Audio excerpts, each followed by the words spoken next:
that realism is a pervasive issue in philosophy. And basically what realism is an issue about whether or not the things we think about and presuppose and perceive are really there. Right? And realism is the view they really are there. And for most of them, that's what I want to say. They really are there. And but of course, a lot of difficulties, especially in the university context, and I want to mention some of those. But first of all, let me just illustrate what I mean by realism. This morning, I usually get up pretty early because I'm always working on something. So I got up before sun up, and as I was walking away, suddenly there appeared over in the east this incredibly beautiful sunrise. Any of you see it? Yeah, it was amazing. I love these things. Sometimes I wind up on an airplane taking off just as that's happening, and you can see for 600 miles this incredible stretch of color. And beauty. Because I also saw beauty. I also saw sublimity and grandeur. That's what I saw this morning. Well, you know, even the colors pose a problem for objectivity and realism, isn't that right? Now here's what a very strong, pig-headed realism says about the sunrise. It says that if nobody was looking at it, it would still be exactly like I saw it. The colors would be there, the shapes, beauty would be there, sublimity would be there, even though nothing experienced them or detected it. And that is what realism really means. By the way, some of you who are standing, if you want to just come up here and sit around on the stage, make yourself comfortable. Eat better that way, I think. And so that's an illustration of what realism would mean. It means that the green is really in the grass. The blue is really in the sky. That wonderful flavor is really in the apple pie, not in your tongue. It says that when the tree falls in the forest, to use the hackneyed example, it still makes a sound even though no one is there. Okay. So that's an illustration. And basically in the area of perception, what realism means is that all of those things that you apprehend in veridical perception really do exist and are right where you experience them, and they would be there if you didn't see them. Now, I know a number of you have already offloaded from my realism because you have concluded or been told that colors are in your mind. And now I'm not going to try to go into the arguments on this. I just want to recognize the position and confess that I have no idea what it would mean to have a green mind or a sublime mind. Now, a beautiful mind, we have a movie on that. So there must be something there. But not the beauty I saw this morning in the sunrise. Well, realism also includes things like numbers and logical relations and geometrical shapes, universals, as we sometimes call them. And that's another special form of realism that comes up in philosophy and that I work on. And oh, by the way, I will stop in a few minutes and we'll have conversation. So if you have questions or comments, be sure to hang on to them. But for example, a triangle has certain properties. And it has those properties no matter how big it is or how little it is. So that, for example, if you were studying certain geometrical forms and You proved a theorem about the interior angles of a triangle, and you said something like, let's see if that's still true of a purple triangle. Let's see if that's still true of a triangle that's twice as big, or the one that's written on this blackboard instead of that one. See, whoever is teaching that course would realize you hadn't quite gotten the point. The identity of a triangle. And since I have so little time, go on to the identity of a person. All of those are issues about realism. And with reference to every single case, in the academic context, there is a serious battle over whether or not those things really exist. And that, to me, is a all-consuming passion. I wouldn't even be in philosophy if it weren't for issues of perception. They're what brought me in. And I was brought in by the strange things that people said about not only colors, but beauty and sublimity and all those other things, and trying to work out the arguments that are against the idea that these things are actually real. So in a sense, what matters to me most is what a philosopher by the name of G.E. Moore called the defense of common sense. The defense of common sense. Now, you don't want to try to defend everything that might be called common sense, but issues like, commonly people do actually suppose, until they go to USC and learn differently, that green is in the grass. And they might even think that beauty was in the sunrise and not in your mind. And then they go and they hear beauty's in the eye of the beholder, and I've seen some beautiful eyes, but I've never seen that kind of beauty in an eye. And so they get caught up in a kind of relativism about all of these familiar properties and things that we find about us in our world that makes our world so wonderful and enjoyable and rich in incredible arrays of qualities and relations. And poets write about that. And as Alfred North Whitehead said, poets make the mistake of thinking that the beauty is in matter, but it's not. It's in their mind. So they should be writing poems about their mind and not about sunsets. And he, of course, didn't agree with that. He had the good fortune to agree with me. Well, let's move on to some more, perhaps more interesting things. For example, freedom. Now, freedom can be understood in various ways, but the interesting form of freedom to me is genuine alternatives in action. Could people ever do something other than what they really do? And I think that is a commitment of common sense. That doesn't make it right automatically, but I think it's a defensible position to say that, for example, you didn't have to be here today. You could have done something else. And that in a very important and, I guess, ultimate or profound sense, this is what is true of human beings, is that they have the capacity to entertain alternatives, to weigh those alternatives, to experience feelings with regard to them, and actually to determine on their own to contribute something to the course of events that is radically and uniquely theirs. And that is choice. Now, again, that takes some defending. To suppose that people actually can do otherwise than they do, and I would be the last to deny that people who want to say they can't, that everything is determined, can't mount some interesting and good arguments for that. But what matters to me really is freedom. Realism with reference to freedom. I do believe that Kant was right in saying that we always act under the assumption of freedom. Because otherwise, to put it very simply, we'd find ourselves sitting around trying to wait and see what we're going to do.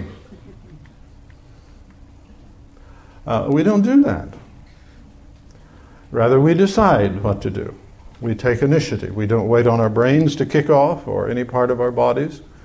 We make the decision. We're going to do such and such, and we do that. Now, undoubtedly, there are physiological correlates. I have no question about that.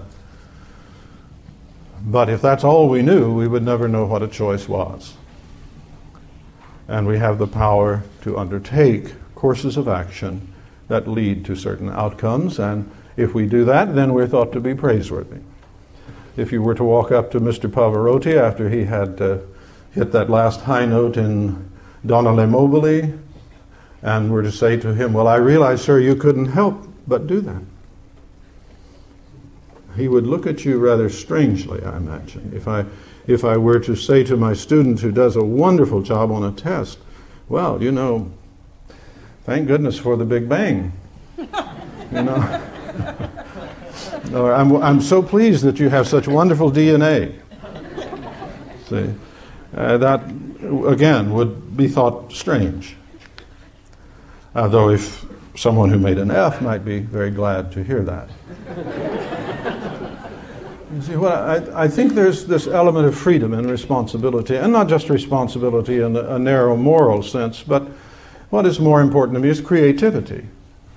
The capacity to create. People actually have it. I think it may be possible that it's quite rare. And thank God it isn't something we exercise all the time. I don't like to be in the midst of people on the freeway who are driving creatively.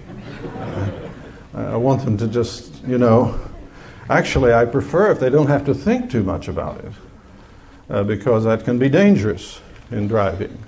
Or in the arts, if you have to think about what you're doing with your fingers when you're playing a sonata on the piano, you're in real trouble. So there, I mean, the large stretches of life, thank goodness, we don't have to choose.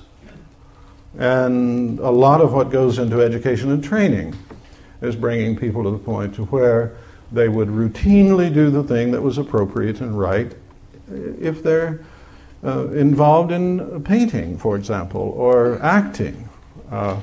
And the limits of creativity are often defined by what we've done to train ourselves.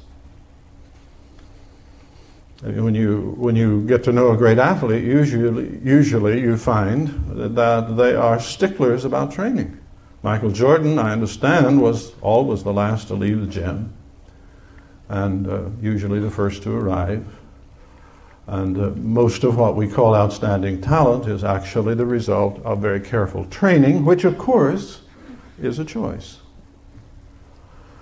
So I think it's important to say that the human being is the kind of being that has choice.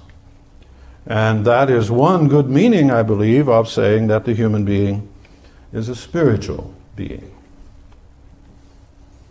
A spiritual being. Now, in the last few years, spirituality has come back. So you can talk about spirituality anywhere.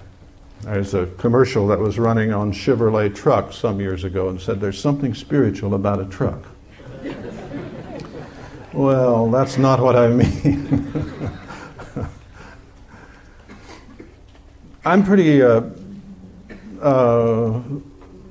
hard-nosed about this. When I say spiritual, I mean non-physical.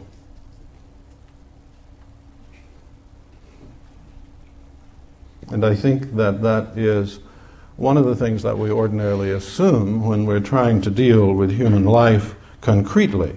Now, when we go into the philosophy classroom or some other classroom, possibly not. There we put on what we think is our scientific worldview, perhaps. And so we wind up saying things like, you are your brain. And so I need to say what matters. I'm talking about what matters to me. It matters to me that human beings are spiritual beings. Doesn't mean they don't have a body. Obviously they do. Doesn't mean that there's some sort of degradation of the body by calling someone a spiritual being. It just means that in the makeup of the human being there really is something that is not physical. So I need to say that out loud, because today, of course, it is often assumed that there isn't. that what there is to you is your DNA or whatever it is you want to call it, and you might be told, for example, that a chimp has 97% of the genetic stuff that you have. And now then the question is, what conclusion are you supposed to draw from that?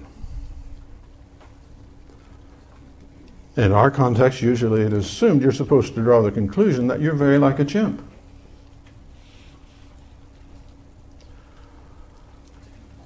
You might also draw the conclusion that there's a great deal more to you than DNA. Now, many of our most well-known speakers, such as Richard Dawkins, or writers such as E.O. Wilson, the Consilience Man, and the others, want to say that everything in human life can be accounted for by the physical makeup of the body, or perhaps add on the social. And that's what I really think, it really matters to me that that's not true. And that freedom and the capacity to perceive beauty and the status of moral values,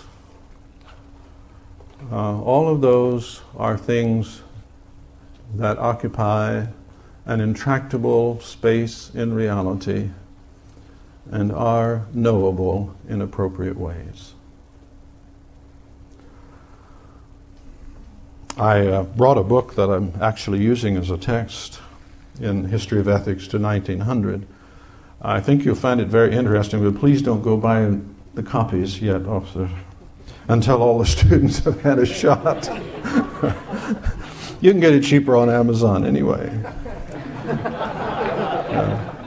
It's a book by Julie Rubin, a very fine scholar who did her PhD up at Stanford in history on the development of the modern university. And she's now associate professor in the School of Education at Harvard. It's just called The Making of the Modern University.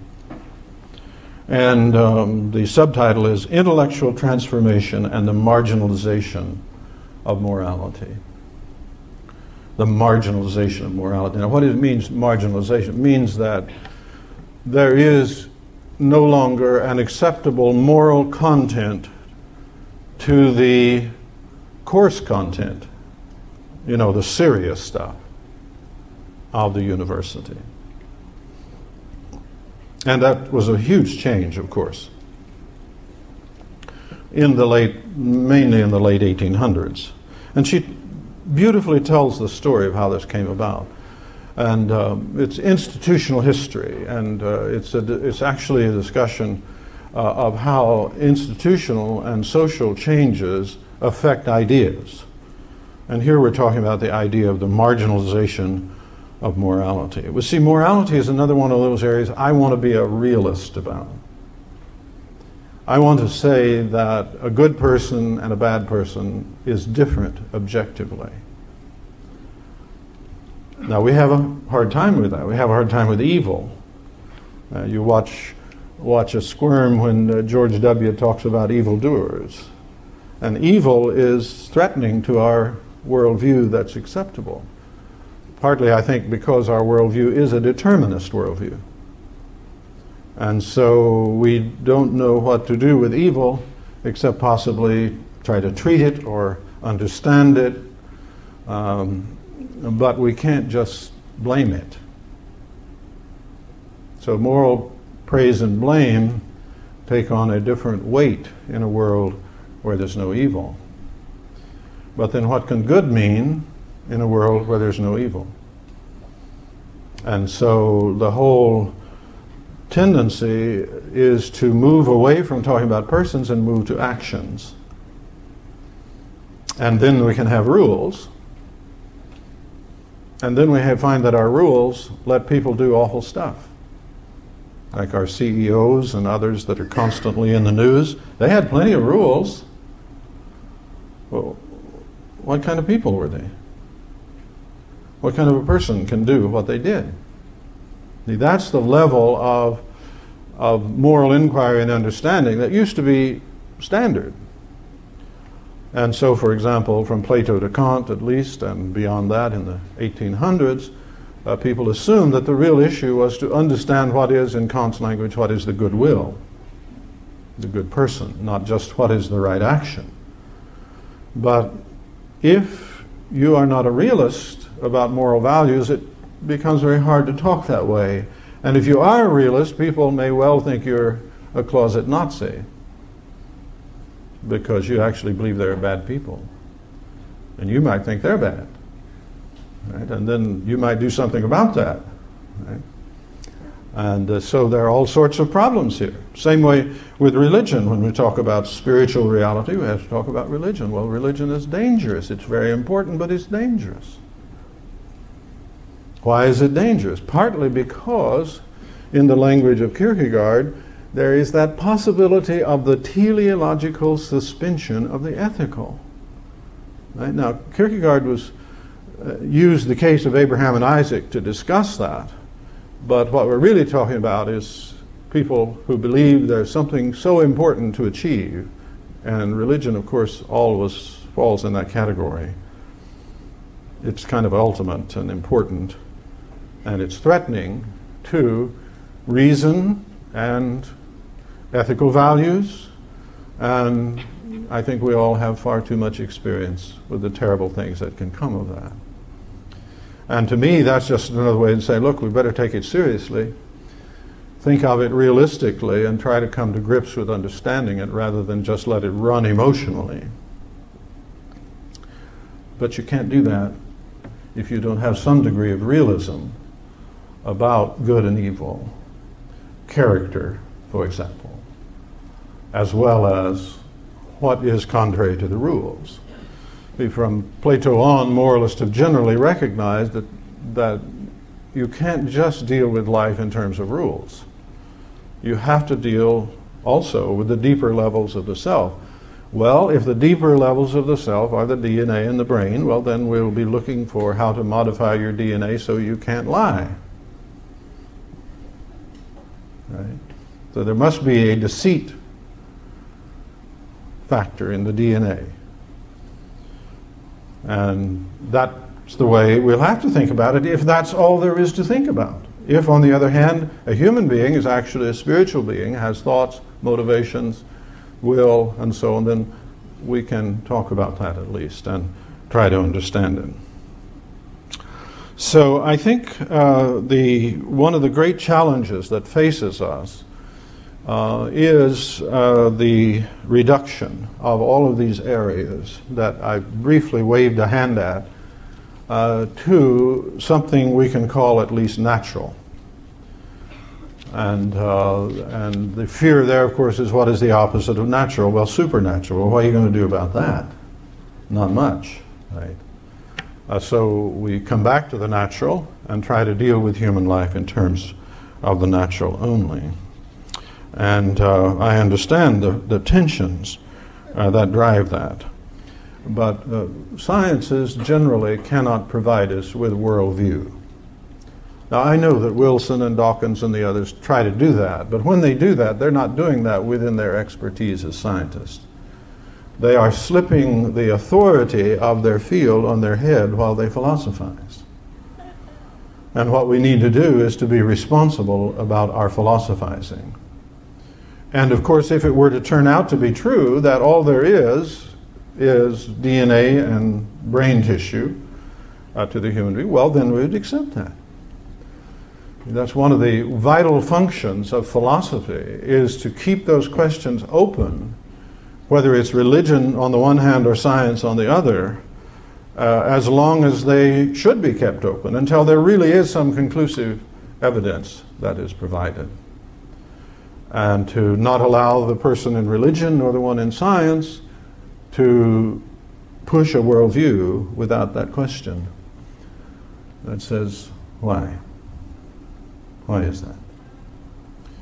One of my deepest concerns about university education today, I wasn't told to talk about concerns, but this kind of piggybacks, is that we don't really take logic seriously in our curriculum. And without logic, training in logic, or natural insight, which thank God most of us have a good bit of that, then we are unable to distinguish what is relevant and what is not relevant to a particular issue. And you know, when you sit around in committee meetings, you often wish that people could tell what is relevant and what is not. Well, a little logic would help. But for various reasons, logic is no longer at the center of our curriculum, so we're not trained to think well.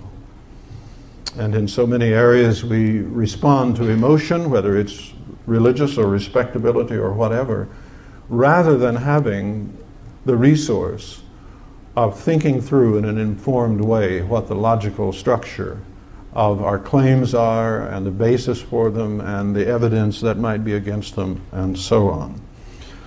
So I think we really need to look at this when we read the people who are pontificating about worldviews from an authority that doesn't really cover the issues that are being addressed. See, actually there isn't any particular subject matter that covers everything. And any particular area will have a specific subject matter, and within that, of course, they are the ones, the sciences, the relevant sciences or disciplines are the ones that have the say. But we don't want to allow that to smother out the possibility of human greatness. And so I wanted to just conclude with a few words from Stephen Spender, the poet. He has this wonderful poem that begins, I think continually of those who were truly great, who from the womb remembered the soul's history through corridors of light where the sun hours are suns, endless and singing, whose lovely ambition was that their lips, still touched with fire, should tell of the spirit clothed from head to foot in song. What is precious is never to forget the delight of the blood drawn from ageless springs, breaking through rocks in worlds before our earth. Never to deny its pleasure in the simple morning light, never to allow gradually the traffic to smother with noise and fog the flowering of the Spirit. Near the snow, near the sun, in the highest fields, see how those names are fated by the waving grass and by the streamers of white clouds, and whispers of wind in the listening sky, the names of those who in their lives fought for life, who wore at their hearts the fire's center. Born of the sun, they traveled a short while towards the sun and left the vivid air signed with their honor. That matters to me. Human greatness matters to me. And I think we have to have the right categories to appreciate it.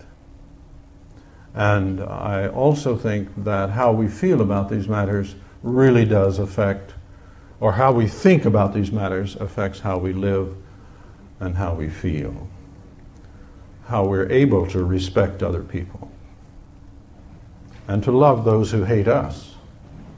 And if you haven't noticed, this is a world where we need to be able to do that. Not necessarily to give in, but not be dominated by hatred. How do you do that? How do you think for that to happen? Those central questions about human greatness. Dignity you get just for being born, but greatness you don't.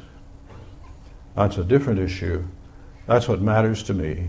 And the reason it matters to me is because I think it makes a huge difference in who we become, how we treat others, and what becomes of us as a people. Thank you very much.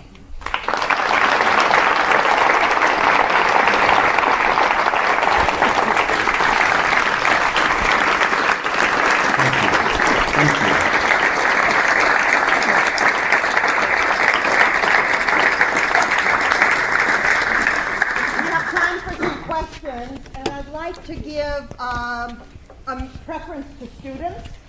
So, if it turns out that students, we run out of students asking questions, then certainly the rest of the colleagues who are here, that'll be great. But speak up.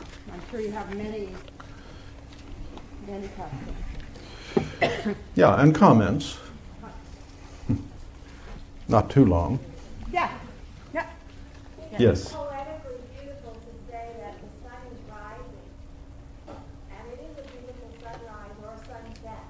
But is it more logical to say that we are moving into the sun's light because we have discovered that the sun is really stable, and we are the ones that... Oh, if there's a context in which that's important, then we should say that.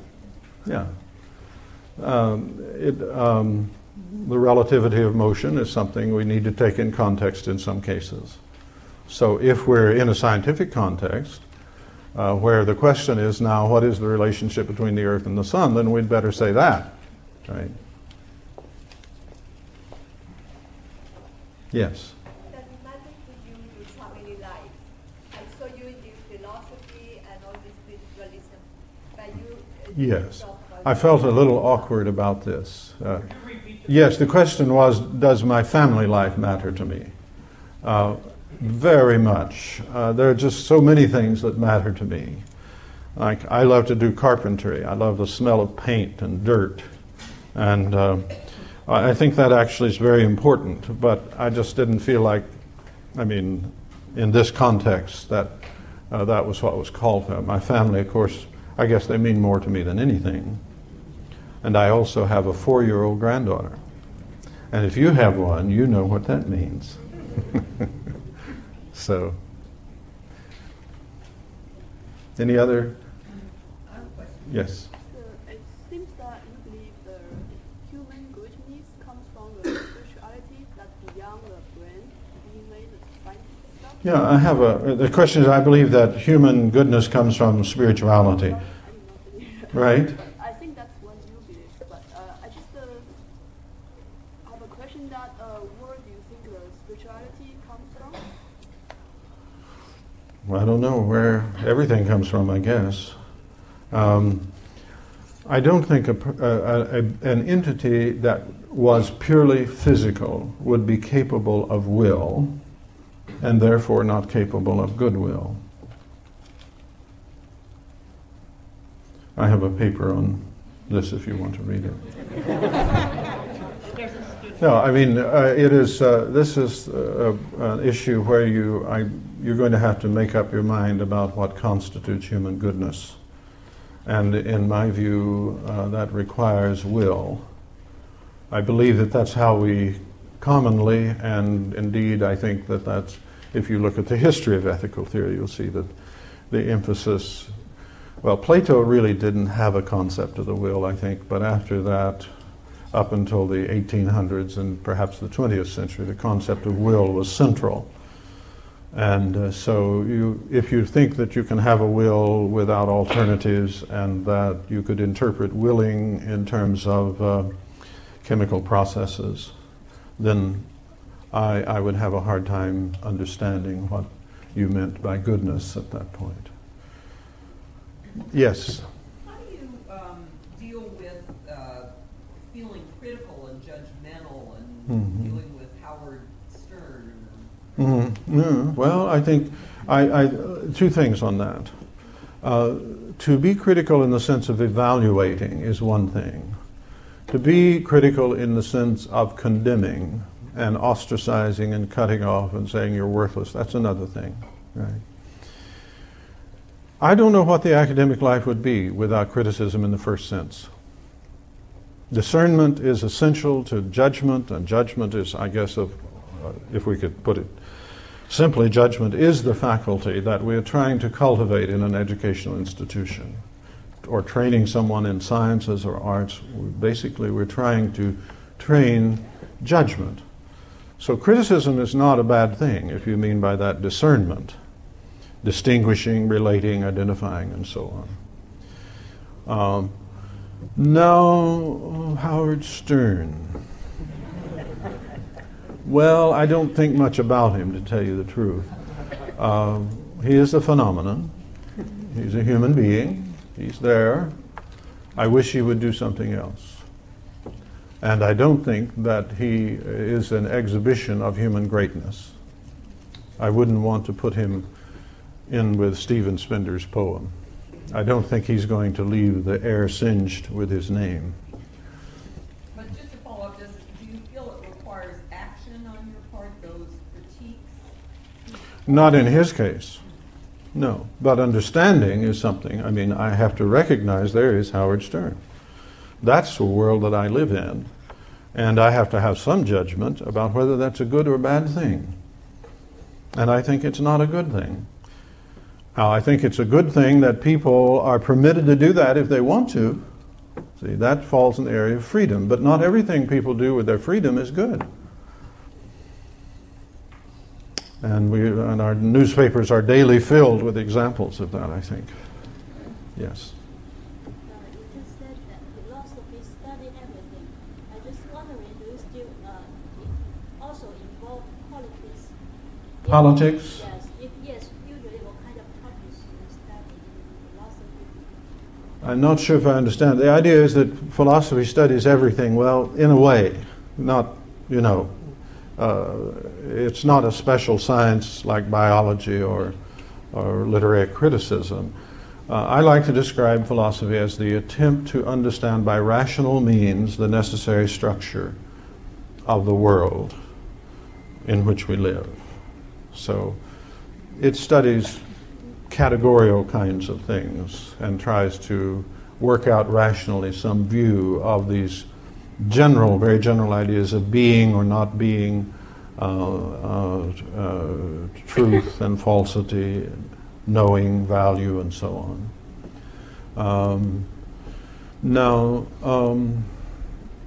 It's very important for philosophy not to try to intrude on an inquiry that is going on by an expert in a field, but there will be general questions that arise out of that.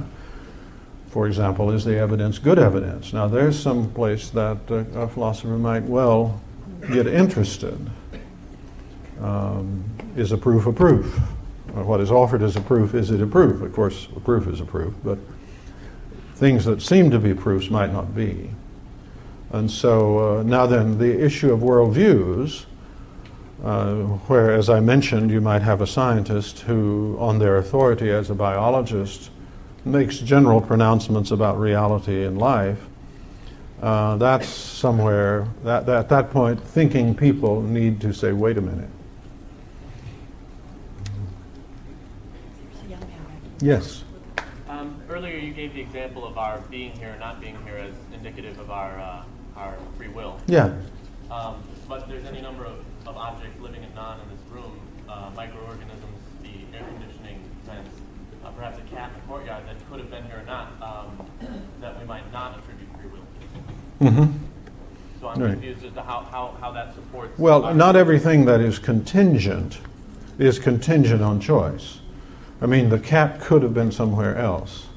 It's a contingent fact that the cat is in the courtyard, right? I'm confused what you mean by contingent. Anything is contingent if it isn't necessarily the case, right?